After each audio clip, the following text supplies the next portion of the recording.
sahur, jangan tinggal. Ada banyak hadis tentang sahur. Sekarang ni ramai masyarakat moden tidak bersahur. Dua sebab. Yang pertama sebab malas, tak tahu besarnya sunnah sahur. Yang kedua sebab tak puasa. Sebab dia kata pukul 9 lagi boleh makan, sahur apa? Kan kedai banyak. Kita boleh tengok anak muda 11:30 pagi beli minuman, pergi kedai beli minuman. Inna lillah wa inna ilaihi raji'un. Anak siapa? Patutlah ayahnya gerak sahur, tak pernah bangun 16 hari. Hebat anakku, 16 hari dah puasa, tak pernah sahur. Kuat ni, kuatlah dia sahur 11:30. 11:30 pagi sahur memang kuatlah. Ada di kalangan orang Islam, kedai-kedai Islam tutup, sanggup beli makanan di kedai bukan Islam. Sangat banyak. Tak malu, hilang malu, hilang warak, hilang takut, hilang iman. 2:30 petang, 1 petang, 3 petang beli makan.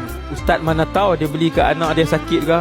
Masalahnya saya nampak. Inna lillah wa inna ilaihi raji'un. Sahur, ada banyak hadis berkaitan sahur. Kata para ulama, siapa yang tak lalu bersahur, di sana ada hadis Nabi sebut, walaupun seteguk air dia akan dapat kelebihan bersahur, keberkatan bersahur yang dijanjikan oleh Allah Subhanahu wa ta'ala. Kita tak lalu, kita bangun pagi tak berapa lalu, bangun juga, bangun, ya Allah, aku bangun juga bersahur, nak ikut sunnah Rasulullah sallallahu alaihi wasallam. Ya Allah, kurniakanlah semua keberkatan yang dijanjikan olehmu, ya Allah.